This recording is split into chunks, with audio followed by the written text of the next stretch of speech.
Okay, so let's talk about nervous tissue.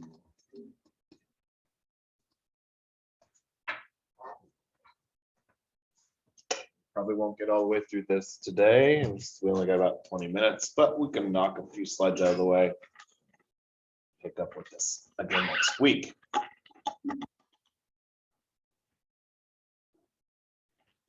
So thinking back to our very first unit, when we introduced the 4 tissues of the body, we learned that there were 4 primary tissues: epithelial, connective, muscle, which we just talked muscle, and then nervous. And I promised you at that time we talked more about nervous tissue, and that there was a lecture literally titled nervous tissue.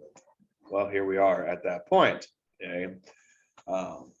With a mass of only 2 kilograms or about 4.5 pounds, which is only about 3% of your total body weight, nervous system is one of the smallest, but it is one of the most complex of our 11 body systems, both structurally and functionally. It is complex. I would say as complex as it is anatomically, it's probably 10 times as more difficult physiologically. And those of you who are in physiology, you understand what I'm getting at. It's very difficult to understand just how amazing and complicated our nervous system is. Structures that make up the nervous system include the brain, which is made up of about 10 billion neurons, 12 pairs of cranial nerves that emerge from the base of the brain. We'll get into those, like I said, next week. Both the brain and the cranial nerves. The spinal cord is a massive nerve tissue located in the vertebral canal, connects our brain to what we call our spinal nerves. There are 31 pairs of those, which emerge from the spinal cord, serving the left and right sides of the body. That's what we'll get into in our next class on Tuesday. And then the last kind of 3 things: ganglia, which are small masses of nervous tissue where you find primarily the cell bodies of neurons. Key feature of ganglia is it's always found outside the brain and spinal cord, and ganglia is typically associated with cranial and spinal nerves. Enteric plexuses, we won't really get into those in this lecture. We'll talk more about that when we get to the digestive system, and that's because it's an extensive network of neurons in the walls of our GI tract organs. GI tract is our gastrointestinal tract. That's your stomach, small and large intestines. And these neurons are what regulate the activity of those organs and therefore the digestive system. And then sensory receptors, which are either parts of neurons or specialized cells, are going to help monitor changes in the internal or external environment. So when we say changes like to the internal environment, we're like talking about like changes to your blood oxygen levels, your blood pressure, calcium levels, that kind of stuff. When we talk about changes to the external environment, a great example is, like monitoring changes to your body temperature when you go outside, when it's chilly like this morning or like yesterday afternoon when it was nice and warm. As a whole, those different structures complete and carry out a complex array of tasks, which can be kind of categorized into 3 just basic functions. These are the 3 most basic functions of the entire nervous system. The sensory function involves those sensory receptors that I was just mentioning, detecting internal stimuli like an increase in blood acidity or an external stimulus like a raindrop landing on your arm. The type of neurons that perform the sensory function are literally called sensory neurons. We also will describe them as afferent neurons. Their job is to carry impulses and information into the brain and spinal cord using those cranial and spinal nerves. The integrative function is where we process. Integrate is basically just a fancy word for process. So it's where we process the sensory information by analyzing and storing some of it. And then if needed, we can make decisions for appropriate responses. So like when you're cold, you send that signal into your integrating center, which is most often in the brain. Okay. And then you process that information, you decide what to do with it. So like if we're cold, our response is to shiver, right? Okay. Well, our brain isn't what actually shivers, okay, but your brain determines if we need to shiver, okay, and then can send out signals using what we call the motor function, and I'll get to that here in a second. And very important integrative function is perception, which is the conscious awareness of sensory stimuli. So like being consciously aware when you're cold, when you're itchy, when you're hot, when you're hearing me talk right now, you're consciously aware of the words that that you're hearing, consciously aware of what you're seeing. Okay, integration always involves the brain. we don't have conscious awareness of every sensation. So like, going back to an increase of blood acidity, we can't feel and be mentally aware when that stuff's taking place. And we'll kind of talk about why that is. The type of neurons that perform the integrated function are called association neurons, or what I usually call them interneurons. And we'll get into those a little bit later in the lecture. And then the motor function is the final function. This is what elicits an appropriate motor response by activating effectors. Effectors being like muscles and glands that are stimulated thanks to cranial and spinal nerves once we've integrated that sensory information. So going back to like shivering, okay, shivering is contraction of skeletal muscles that produces heat, which we just talked about thermo regulation and production of heat thanks to muscles.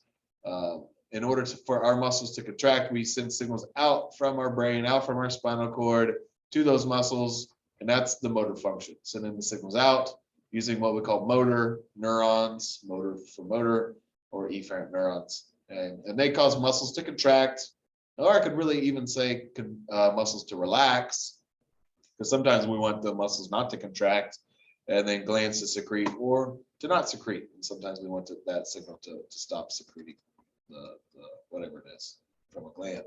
As far as the illustration at the bottom, just gives you a representation on those different organs. If you notice here, we've got two boxes, one on the left, one on the right, labeled CNS and PNS, which are the two divisions that I'm going to talk about here on the next page.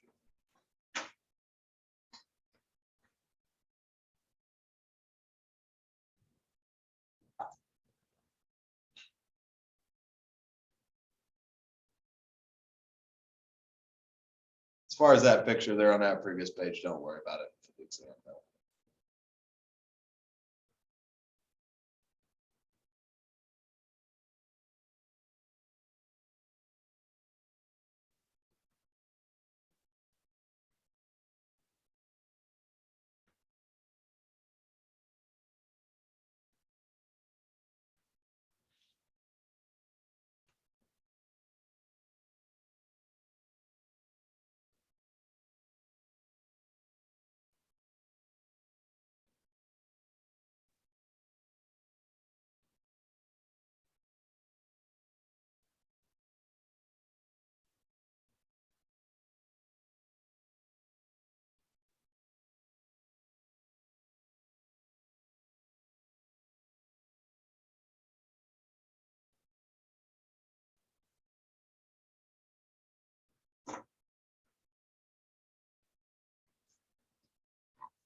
Okay. Human body has two organ systems most dedicated to maintaining internal coordination, or what we will in physiology describe as homeostasis, one of which is the endocrine system. That's not the system we're going to talk about quite yet. That'll be the very next system, but that's going to be our next unit. So that'll be unit 5. That's the system that communicates by using chemical messengers known as hormones that are secreted in the bloodstream. What we're talking about, obviously, here in this unit, and actually will spill into the next unit for the 4th lecture, which is in unit 5, is the nervous system. This employs electrical and chemical means to send messages very, very quickly from cell to cell. And when we talk about how quickly this is, it's all in milliseconds, which explains why, like, if you touch something hot, it doesn't take a second or two for you to actually feel it and respond. It's almost instantaneous. The cells of our nervous system that use these means are known as neurons, and that's what we'll talk more about here in a little bit. We also just talked about those 3 major functions: sensory, integrative, motor functions. A specific type of neuron is what performs those functions. So really, neurons are the functional cells of the nervous system, but they aren't the only cells. There's also what we call neuroglia, and there's actually a lot more neuroglia. Even more than the billions of neurons that are found in our nervous system. So we have trillions of neuroglia, and these are just supporting cells, but they aren't the kind of true functional cells of the nervous system. And we'll talk about those later in the lecture. Now, going back to that previous page, the 2 boxes that we saw labeled here at the top was the CNS and the PNS, which, if you hadn't already figured out, are short for the terms central nervous system and peripheral nervous system. The central nervous system, or CNS, can be described as a structural and functional center of our entire nervous system. And it includes the two structures, brain and spinal cord. Make sure you know that. The brain will contain about 85 billion neurons. Spinal cord contains about 100 million. So a significant number between the two. Function of our CNS is to process any of that incoming sensory information that we just talked about. Most often this is going to be taking place up in our brain, but sometimes the spinal cord gets to kind of be in charge. It's also the source of our thoughts, emotions, and our memories. Most signals resulting in muscle contractions. I don't know why there's a little dash there. Must have been something when I was typing. Most signals resulting in muscle contractions and gland secretion originate in the central nervous system. Overall, we can say the major function of our CNS is to integrate. Remember, that's just a fancy word for process, and act as a command center for the entire nervous system. Peripheral nervous system consists of everything outside or in the periphery of the nervous system, hence the name peripheral. So in other words, everything beyond the brain and spinal cord, which includes the 12 pairs of cranial nerves that we just mentioned, 31 pairs of spinal nerves, the ganglia, and those sensory receptors. Function of the PNS is to convey sensory information to the central nervous system from sensory receptors throughout the body. It also is responsible for conveying signals out to the effectors. And speaking of effectors, we can classify or subcategorize, I should say, the peripheral nervous system based on what type of effectors, who they are controlling or regulating. So who is signaled by the peripheral nervous system. Okay. The two divisions are the somatic and the autonomic. Now, the somatic nervous system is associated with voluntary control, and I would highlight that phrase, carrying information to and from skeletal muscle, and I would highlight skeletal muscle. So in other words, this is the division that triggers our skeletal muscles to contract, enabling you to do things like writing your notes, getting up and walking out of the room when it's time to do that, jumping up and down, and many, many, many other things. Okay. The autonomic nervous system is associated with involuntary control, and I would highlight that phrase. It carries information to the autonomic effectors, and I would highlight this, your cardiac muscle, which is obviously in your heart, smooth muscle, which is found in lots of places, whether that's, like inside your stomach, inside blood vessels, inside the bladder, the uterus, and many, many other places, as well as various glands. Now, the term autonomic, I always tell students to think of that like what it sounds like, which is the word automatic. And by that, I mean it's associated with involuntary control.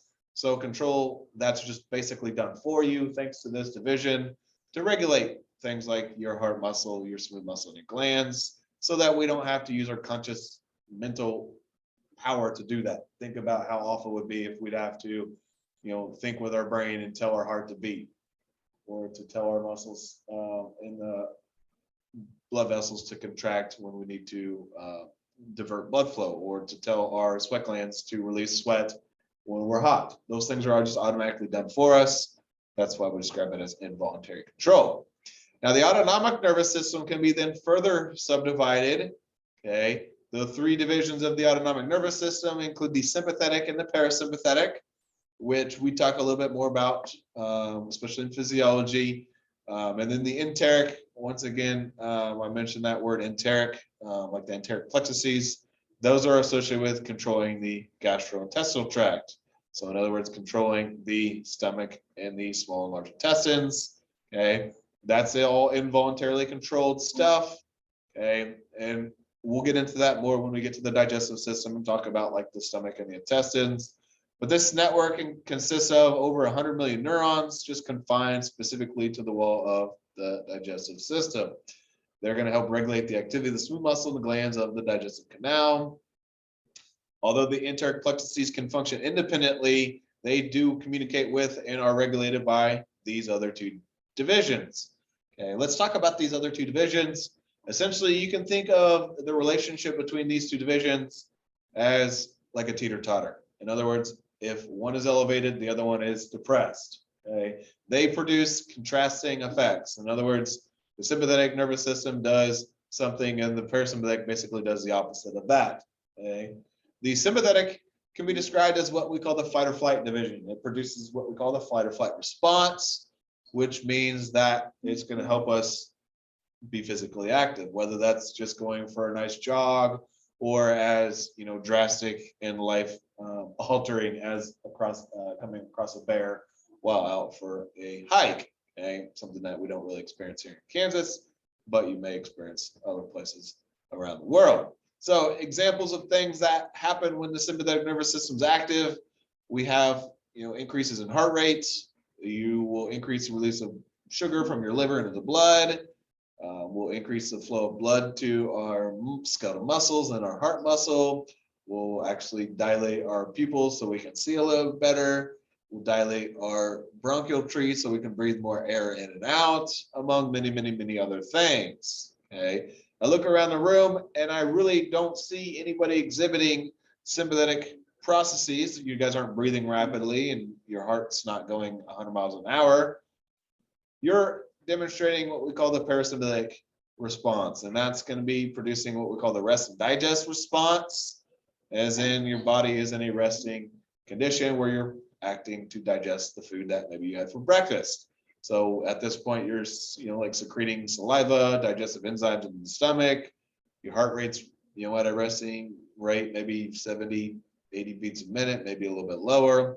Blood pressure is pretty low. Okay. Like I said, the relationship between those two is like a teeter-totter, where at one point you might be demonstrating parasympathetic responses, but then quickly you can change that and be illustrating sympathetic. If you've ever been like driving and looked down for a second, maybe to check your phone, not that anybody does that, look up and you're about to run off the road, you're going to kick in that sympathetic fight or flight response pretty quick. And that's why you might feel like your chest is about to beat out, your heart's about to beat out your chest.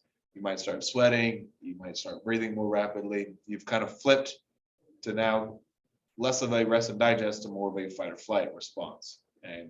Now, as I just said, the enteric nervous system does function independently, but can be regulated by the other branches of the autonomic nervous system. It hopefully is pretty common sense, but the parasympathetic, which produces that rest and digest response, is going to enhance activity of the enteric nervous system. Whereas when you have that fight or flight response, think of it this way. If it's as drastic as if you're running from a bear or staying and fighting the bear, okay, what you don't need to be worrying about at that point is digesting the candy bar that you ate earlier in the day. You need to devote all of your resources to fighting and flighting. So in the case of the sympathetic nervous system, it inhibits activity of the enteric nervous system. Okay. Now, looking down here at the illustration, we have kind of those two divisions shown in two boxes, the central nervous system here in the yellow box or whatever that tannish color is. And then the big purple box is the peripheral nervous system. And then we can see we've got kind of two sub boxes. Those refer to what we call afferent and efferent divisions, okay, which actually they're labeled here at the bottom as sensory and motor. And that's because afferent and sensory can basically get used interchangeably, and same thing for efferent and motor, okay? And notice here in our illustrations, we've got arrows either pointing to or away from the central nervous system. Think of your nervous system like a two-lane highway where there's signals going in one direction and signals going in the opposite direction. We're always referencing things relative to the central nervous system.